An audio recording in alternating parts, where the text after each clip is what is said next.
नमस्कार दोस्तों, मेरा नाम कपिल सिक्का है। स्वागत है आपका स्टडी IQ एजुकेशन प्लेटफॉर्म पे। आज हम शुरू करने जा रहे हैं एक नई सीरीज़ जो है इंटरनेशनल रिलेशंस के करंट अफेयर्स। जैसा कि हमने इकोनॉमी के MCQ स्टार्ट किए हुए हैं, पैरेलली ये सेशन भी आपका चलेगा। दोनों सेशंस डेली अपलोड होंगे। इसमें हम 10 सेट लेके आएंगे, 100 क्वेश्चंस को मैं डिस्कस करूंगा। तो इसमें भी आप देख रहे हैं जून से लेके अप्रैल 2021 तक के करंट अफेयर्स जो इंटरनेशनल रिलेशन के हैं वो डिस्कस किए जाएंगे। ये सीरीज़ EPFO, UPSC, SSC तीनों के लिए इंपॉर्टेंट है। अगर आप बैंकिंग एग्जाम दे रहे हैं तब भी ये सीरीज़ का आपको बेनिफिट मिलेगा। तो चलिए शुरू करते हैं। आप स्टडी IQ पे इन विभिन्न माध्यमों से हमसे जुड़ सकते हैं। इसके PDF जैसे मैं हमेशा बताता आया हूँ @कपिल लाइव से आपको मिल जाएंगे। आप मुझे @कपिल सिक्का पे भी फॉलो कर सकते हैं। ये सीरीज़ भी कॉम्प्रिहेंसिव कवरेज रहेगी। जितनी भी इंटरनेशनल न्यूज़ हैं जो एग्जाम ओरिएंटेड हैं, जो इंडिया स्पेसिफिक हैं, वो सारे क्वेश्चंस यहाँ पे मैं आपको कराऊंगा। आपको बस डेली सेट को देखना है और इसके PDF से रिवीजन करना है। साथ साथ आपको क्वेश्चन पढ़ने के बाद खुद से सॉल्व करने की कोशिश भी करनी है। अगर आपसे सॉल्व नहीं हो रहा तो आपके पास यहाँ पे डिटेल्ड एक्सप्लेनेशन अवेलेबल है। चलिए शुरू करते हैं। Question 1, an Indian economic strategy to 2035, ये एक विजन डॉक्यूमेंट आया था लास्ट ईयर। ये किसके बायलैटरल टाइज को शेप करने के लिए इंडिया के साथ बना था? कौन सी कंट्री ने इंडिया के साथ इंडियन इकोनॉमिक स्ट्रैटेजी 2035 बनाया है? स्क्रीन को पॉज करिए और इसका आंसर देने की कोशिश कीजिए। आंसर बहुत सिंपल है। जैसा कि आप देख पा रहे हैं, USA, जापान, ऑस्ट्रेलिया, रशिया में से कोई एक ऑप्शन है। इसका करेक्ट आंसर है ऑस्ट्रेलिया। तो ऑस्ट्रेलिया देखो, पहला वर्चुअल बायलैटरल समिट हुआ था PM of India and Australia, ठीक है, मॉरिसन और मोदी जी के बीच में। अब इसके आउटकम क्या थे? सबसे पहला एक strategic partnership to comprehensive strategic partnership bilateral start किया गया था। दूसरा था 2+2 डायलॉग। 2+2 डायलॉग में डिफेंस और स्ट्रैटेजिक अफेयर्स, फॉरेन अफेयर्स दोनों डिस्कस किए जाते हैं PM लेवल पे। देन उसके बाद यहाँ पे स्ट्रैटेजिक डिस्कशन होंगे। सिमिलरली मैकेनिज्म हमारे USA और जापान के साथ भी हैं। तो कभी अगर ऐसा क्वेश्चन भी आ जाए कि 2+2 मैकेनिज्म किस किस कंट्रीज के साथ है, तो हमने USA, जापान और ऑस्ट्रेलिया, इन तीनों के साथ ऐसे रिलेशंस बनाए हुए हैं। जैसा कि आपको पता है, ये तीनों कंट्रीज हमारे लिए चाइना को कंटेन करने में बहुत हेल्पफुल हैं।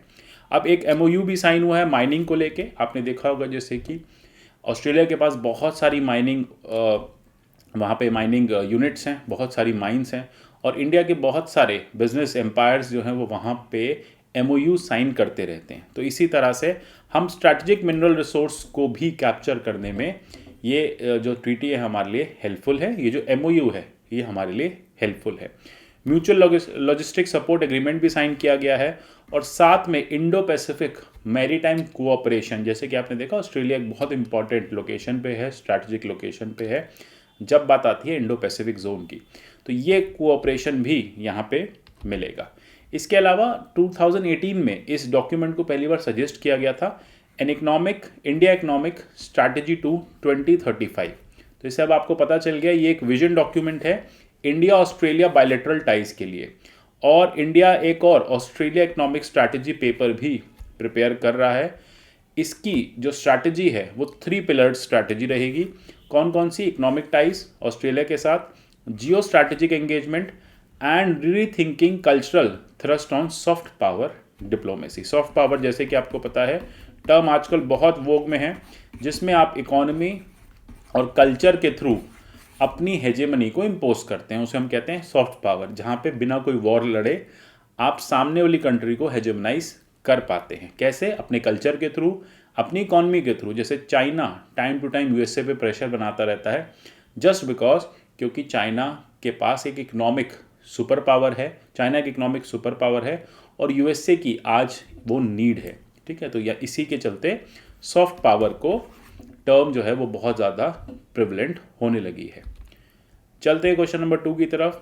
With regard to United Nation Security Council, consider the following statements. UNSC के बारे में स्टेटमेंट्स बताने हैं। UNSC हमेशा न्यूज़ में रहता है। क्वेश्चन स्टैटिक है। UPSC इसी तरह से करंट का कोई टॉपिक उठा लेती है और आपसे स्टैटिक एरिया पे क्वेश्चन पूछ लेती है। फिर आप कहते हैं स्टैटिक में से आया, करंट में से नहीं आया। तो इससे अब आप देख पा रहे हैं कि UNSC हमेशा न्यूज़ में रहता है। हमें पता होना चाहिए UNSC के बारे में। देखते हैं क्या क्या स्टेटमेंट्स हैं। It is one of the 6 principal organs of UN. It has 5 permanent members and 10 non permanent members. Recently India जो है वो नॉन परमानेंट मेंबर के लिए फर्स्ट टाइम इलेक्ट हुआ है, ठीक है। तो बहुत सिंपल है। देखो, हमें पता है कि इंडिया जो है वो नॉन परमानेंट मेंबर पहले भी कई बार रहा है, फर्स्ट टाइम तो नहीं हुआ है। तो आप 3 को यहाँ पे एलिमिनेट कर दो। जैसे ही आपने 3 को एलिमिनेट किया, अब आपके पास ये 2 ऑप्शंस बचे हैं। आपको ये भी पता है 15 मेंबर ग्रुप है, 5 परमानेंट है और 10 जो है नॉन परमानेंट है, तो ये भी ठीक है। तो बी जो है इसका करेक्ट आंसर बनता है। एक बार देख लेते हैं यूएनएससी के बारे में, थोड़ा सा हिस्टोरिकल जो उसके डायमेंशंस उसको एक्सप्लोर कर लेते हैं। यूएनएससी क्या है? यूएनएससी एक one of the 6 member body है ऑफ यूनाइटेड नेशन, तो ये बात हमें पता है। इंडिया को अभी अभी लास्ट ईयर ही नॉन परमानेंट मेंबर का दर्जा फिर से मिला, ठीक है। इंडिया को ये पहली बार नहीं मिला है, इंडिया को ये 8वीं बार मिला है, ठीक है। तो मिलता रहता है। पहली बार ऐसा हुआ है कि इंडिया के पास बहुत सारे वोट्स आ गए थे, है ना। इंडिया के फेवर में ऑलमोस्ट 184 वोट्स थे एशिया पैसिफिक सीट पे। तो जब एशिया पैसिफिक में इंडिया का नाम बोला गया तो 184 कंट्रीज़ ने इसको बैक किया इंडिया को, और इंडिया जो है वो नॉन परमानेंट मेंबर बना। 2 ईयर के लिए टर्म होती है नॉन परमानेंट मेंबर की।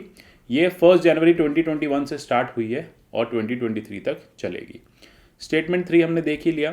थोड़ा सा यूएनएससी देख लेते हैं। यूएनएससी जो है यूएन चार्टर 1945 के थ्रू स्टैब्लिश किया गया था।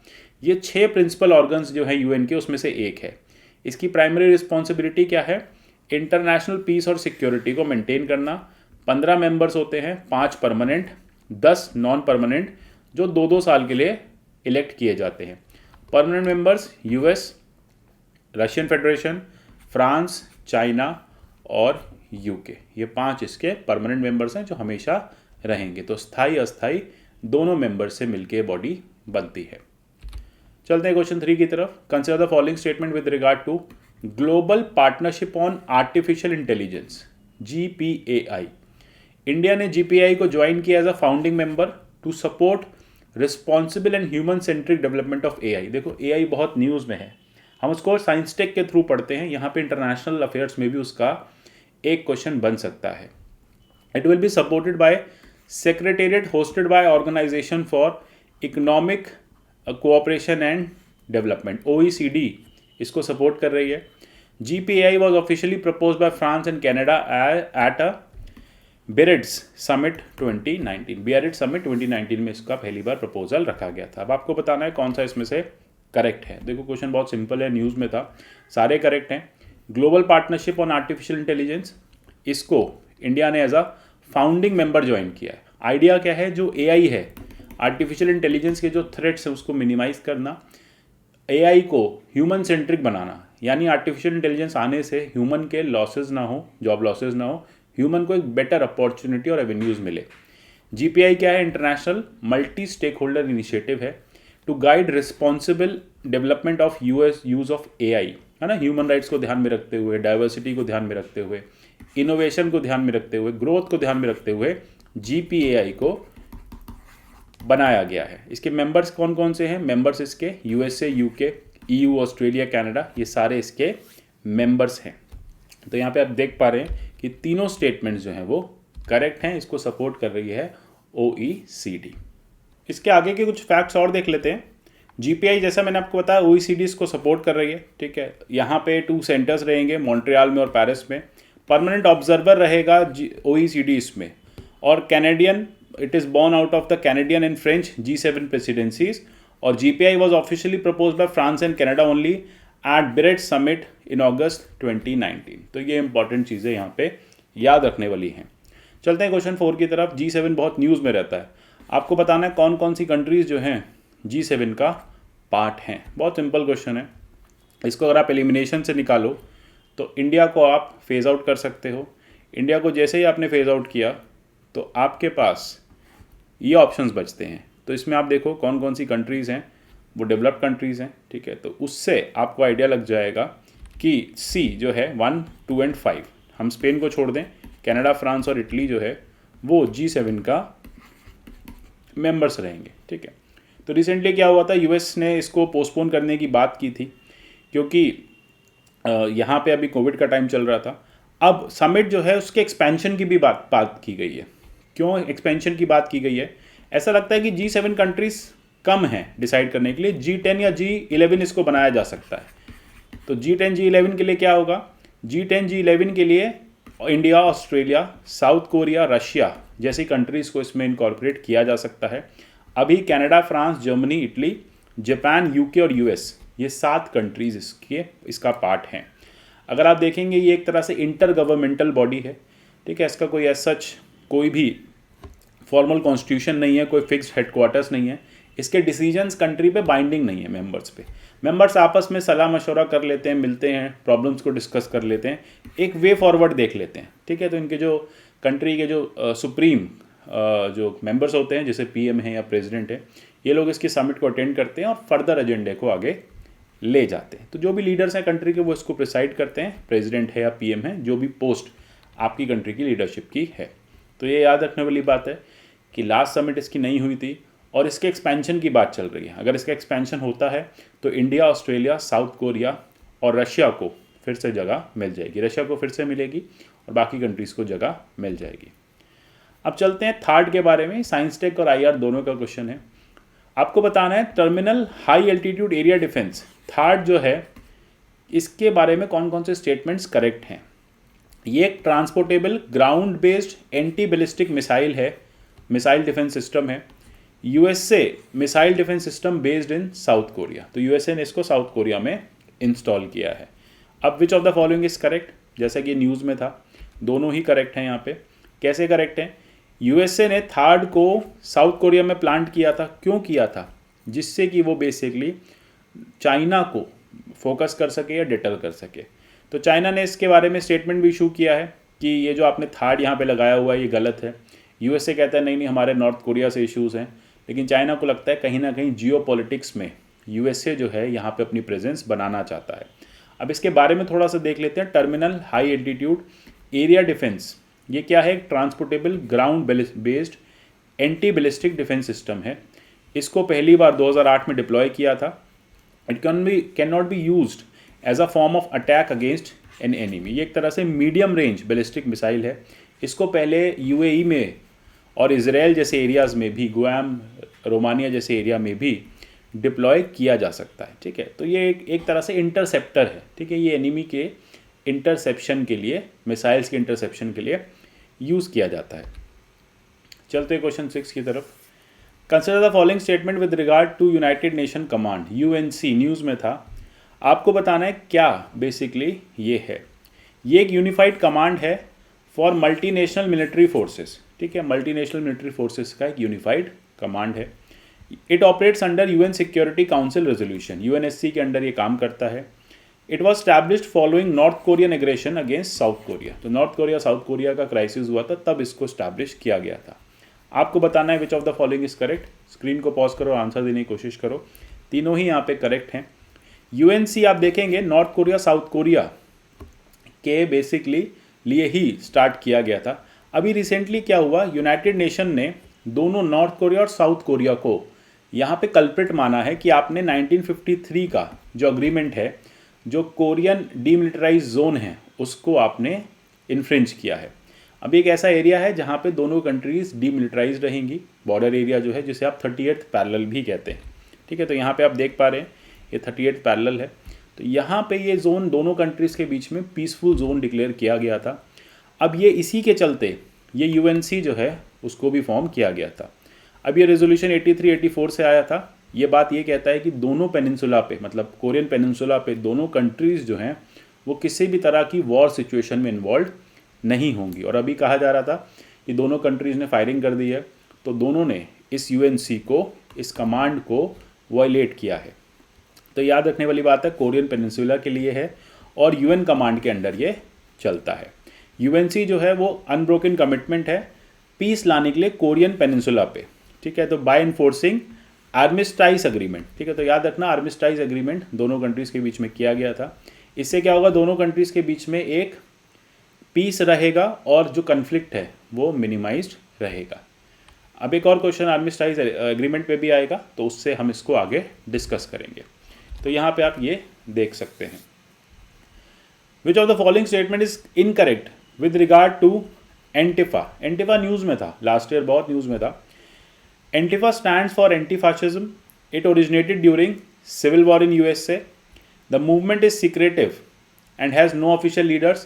It is a movement of activist who followers या whose followers share a philosophy and tactics. आपको बताना है कौन सा इसमें से इनकरेक्ट है। तो आपको याद होगा लास्ट ईयर कि यूएस के केस में बहुत न्यूज़ में आया था। तो यहाँ पे आप देखेंगे कि originated during civil war in US से, ठीक है। तो एंटिफा सिविल वॉर के केस में नहीं आया था। एंटिफा जो है वो बेसिकली यूएसए में 1946 से यूज़ किया जा रहा है। तो एक अनरेस्ट हुआ था पीसफुल प्रोटेस्टर्स का भी मिनेपोलिस में, तो वहाँ पे बोला गया था कि ये एंटिफा ऑर्गेनाइजेशन इसके पीछे जो है वो जिम्मेदार है। अब ये नेम कहाँ से आता है? 1930s के जर्मनी से आता है, जहाँ पे सोशलिस्ट एंटिफा ग्रुप्स ने बेसिकली अटेम्प्ट किया था against the Adolf Hitler's Nazism. तो यहाँ पे आप देख सकते हैं कि एंटी फाशिज्म ये ग्रुप है। एंटिफा को रोज सिटी में स्टार्ट किया गया था। आपके लिए बहुत ज़्यादा इंपॉर्टेंट बात है इसमें, बस ये देखना है कि बात करता है एंटी फाशिज्म मूवमेंट की, फाशिज्म को अपोज करता है ये, ठीक है। और जितने भी नियो नाजी मूवमेंट्स 1940s के जर्मनी के बाद आए हैं उसको बंद कराने की ये कोशिश करता है। अब with regard to SIPRI year book 2020 consider the following statements. It is release by Swedish think tank Stockholm International Peace Research Institute which research is international armament and conflict. SIPRI news में थी। India Pakistan China के बारे में SIPRI report ने कहा है कि इन्होंने अपनी न्यूक्लियर स्टॉकपाइल को बहुत ज़्यादा बढ़ा लिया है। आपको बताना है इसमें कौन सा करेक्ट है। तो सिप्री ईयरबुक देखो सालाना आती रहती है, ये इसमें स्टेटमेंट ए और बी दोनों करेक्ट हैं, 1 और 2 दोनों करेक्ट हैं। तो देखो सिप्री ईयरबुक 2020 ने क्या कहा है कि इंडिया पाकिस्तान चाइना ने अपने न्यूक्लियर स्टॉकपाइल को बढ़ा लिया। मतलब ये तीनों कंट्रीज़ जो हैं ये तीनों अपने न्यूक्लियर वॉरफेयर या न्यूक्लियर वॉरहेड्स को बढ़ाती जा रही हैं, ठीक है। तो अपने चांसेस न्यूक्लियर वॉरफेयर के बढ़ाती जा रही हैं। अब यहाँ पे एक दिक्कत ये आती है कि जो सिप्री है ये नॉर्थ कोरिया के डेटाबेस को नहीं डिक्लेयर करती, क्योंकि उसको पता नहीं है नॉर्थ कोरिया में क्या हो रहा है। तो नॉर्थ कोरिया को काउंट नहीं करती है ये, क्योंकि कहती है बहुत अनसर्टेन कंट्री, हमें क्लैरिटी आ नहीं पाती है। तो इसके बारे में सिप्री जो है वो ये रिपोर्ट देती रहती है कि कौन कौन सी कंट्री ने अपनी न्यूक्लियर स्टॉकपाइल को बढ़ाया है। तो ये ईयरबुक कौन रिलीज़ करता है? स्वीडिश थिंक टैंक जो है Stockholm International Peace Research Institute SIPRI, यही इसको रिलीज़ करती है। ये एनुअल रिपोर्ट आती है, एनुअल बेसिस पे आती है। जैसे trend in world military expenditure 2019 में जब आया था तो इंडिया को अमंग 3 लार्जेस्ट मिलिट्री स्पेंडर्स बताया गया था। इंडिया है भी, इंडिया अपना बहुत बड़ा अमाउंट जो है बजट का वो मिलिट्री परचेजिंग में या मिलिट्री एक्सपेंडिचर पे खर्च करती है। 9 नेशंस जिसके पास, सिप्री के अकॉर्डिंग वो 9 नेशंस जिसके पास न्यूक्लियर वेपन्स हैं, उसमें USA, Russia, UK, France, China, India, Pakistan, Israel और नॉर्थ कोरिया है। और नॉर्थ कोरिया पे सिप्री की रिपोर्ट नहीं आती है क्योंकि नॉर्थ कोरिया नंबर्स डिक्लेयर नहीं करता है। नेक्स्ट क्वेश्चन देखते हैं, question 9। Consider the following statement with regard to international criminal court, कि हमेशा न्यूज़ में रहता है आईसीसी, तो इसके बारे में भी हमें पता होना चाहिए। एक परमानेंट जुडिशियल बॉडी है created by 1998 Rome statute of the international criminal court. इसके हेडक्वार्टर्स वियना ऑस्ट्रिया में है और इंडिया आईसीसी का मेंबर है। तो जल्दी से स्क्रीन पॉज कीजिए, बहुत सिंपल है। अगर आपको ये पता है कि इंडिया मेंबर है या नहीं है तो आप क्वेश्चन को बहुत आराम से सॉल्व कर सकते हो। तो जैसा कि हमें पता है इंडिया आईसीसी का मेंबर नहीं है, तो अगर इंडिया मेंबर नहीं है तो अब आपके पास बचते हैं 2 ऑप्शंस। वियना ऑस्ट्रिया में इसका जो हेडक्वार्टर है वो नहीं है, इसका हेडक्वार्टर है हेग नीदरलैंड्स में, ठीक है। तो ये इंपॉर्टेंट है। तो देख लेते हैं आईसीसी के बारे में भी थोड़ा सा समझ लेते हैं। अभी यूएसए ने कुछ सैंक्शंस लगाए थे इंटरनेशनल क्रिमिनल कोर्ट के अगेंस्ट, ठीक है, ऑफिशियल्स के अगेंस्ट जो इन्वेस्टिगेशंस में इन्वॉल्व थे into possible war crimes by USA troops and its allies, ठीक है। तो एक वहाँ पे क्राइसिस चला, इसकी वजह से ये सैंक्शंस लगाए गए। तो वो सैंक्शंस हमारे लिए इंपॉर्टेंट है, हमारे लिए इंपॉर्टेंट है आईसीसी के बारे में। तो आईसीसी क्या है? परमानेंट जुडिशियल बॉडी है जो 1998 में ही क्रिएट किया गया था, बहुत नया इंटरनेशनल कोर्ट है। अब इसको हम इंटरनेशनल क्रिमिनल कोर्ट कहते हैं और ये 2002 से फंक्शन कर रहा है, जब से इसका स्टैट्यूट फोर्स में आया है। 123 नेशंस इसकी पार्टीज़ हैं, जिसमें यूएसए, चाइना, रशिया और इंडिया, ये चारों इसके मेंबर्स नहीं हैं। आईसीजे के तो मेंबर हैं लेकिन आईसीसी के मेंबर नहीं हैं। Unlike ICJ, ICC is not the part of United nation. आपको याद रखने वाली बात है, एक होता है इंटरनेशनल कोर्ट ऑफ जस्टिस जो यूएन का पार्ट है और एक है आईसीसी जो स्टैंड अलोन इंटरनेशनल कोर्ट है। अब ये जो यूएन आईसीसी रिलेशनशिप है ये एक सेपरेट एग्रीमेंट से चलता है। आईसीसी भी इंटरनेशनल वॉर क्राइम्स वाले केसेस को या जो भी मेंबर पार्टीज अपने केसेस को लेके आती हैं उसको डील करता है। चलते हैं क्वेश्चन 10 की तरफ। With regard to joint comprehensive plan of action JCPOA, आपको बताना है कौन सा स्टेटमेंट इसमें करेक्ट है। JCPOA के केस में आप देखेंगे ये एक डील साइन हुई थी ईरान और यूरोपियन यूनियन के बीच में with regard to nuclear programme. दूसरा है under the deal Iran agreed to curb its nuclear activity, it completely bans use of uranium by Iran for any purpose. देखो कुछ ऐसे ऐसे कैच आ जाते हैं क्वेश्चन में जिससे हम क्वेश्चन को सॉल्व कर पाते हैं। ऐसा नहीं होगा कि ईरान किसी भी पर्पस के लिए मान जाए, मतलब एनी पर्पस। ईरान कंप्लीटली जो न्यूक्लियर डील है या जो न्यूक्लियर एनरिचमेंट है, यूरेनियम एनरिचमेंट है, उसको बैन कर दे, ऐसा नहीं होगा। कुछ पीसफुल पर्पस के लिए तो ईरान भी चाहेगा कि वो रखे। तो अगर आप इससे निकालना चाहें तो ये दोनों स्टेटमेंट गलत हो जाते हैं। अब under the deal Iran agreed to curb its nuclear activity, बात सही है, ईरान ने न्यूक्लियर एक्टिविटी को कर्ब करने की बात की, but not to the fullest. और रहती है बात ईरान और यूरोपियन यूनियन के बीच में, तो आप देखेंगे कि JCPOA सिर्फ ईरान और EU नहीं था, ईरान P5+1 था, यानी USA, UK, France, China, Russia, Germany, इन कंट्रीज़ ने मिलके इस डील को ईरान के साथ साइन किया था। यहाँ पे इस JCPOA को आप न्यूक्लियर ईरान न्यूक्लियर डील भी कहते हैं। इस डील में ईरान ने कुछ कर्ब्स लगाने को मान गया था कि हम कुछ कर्ब्स लगाएंगे, बट कंप्लीटली हम न्यूक्लियर एक्टिविटीज़ को बैन नहीं करेंगे। हम न्यूक्लियर एक्टिविटीज़ को सिर्फ पीसफुल पर्पस के लिए यूज़ कर सकते हैं, ठीक है। तो ये इंपॉर्टेंट बात हो जाती है। अब इसमें Vienna based international atomic energy की एक रिपोर्ट आई थी जिसने कहा कि ईरान जो है वो अपने इंस्पेक्शन को ब्लॉक कर रहा है, मतलब हमें जो इंस्पेक्शन करना है ईरान की न्यूक्लियर साइट्स पे उसको ब्लॉक किया जा रहा है, तभी ये बहुत ज़्यादा न्यूज़ में हुआ था। तो ये डील याद रखना है, JCPOA जो है basically joint comprehensive plan of action between P5+1 country and Iran. Clear है यहाँ पे? आई गेस कोई डाउट अब नहीं रहेगा। तो मिलते हैं नेक्स्ट सेट ऑफ क्वेश्चन में और इसको आगे कंटिन्यू करते हैं। तब तक के लिए इस सेशन को आप लाइक करें, सब्सक्राइब करें चैनल को और अपने फ्रेंड्स के साथ भी इसको शेयर करते रहें। मिलेंगे नेक्स्ट सेशन में, तब तक के लिए goodbye, take care and God bless you all.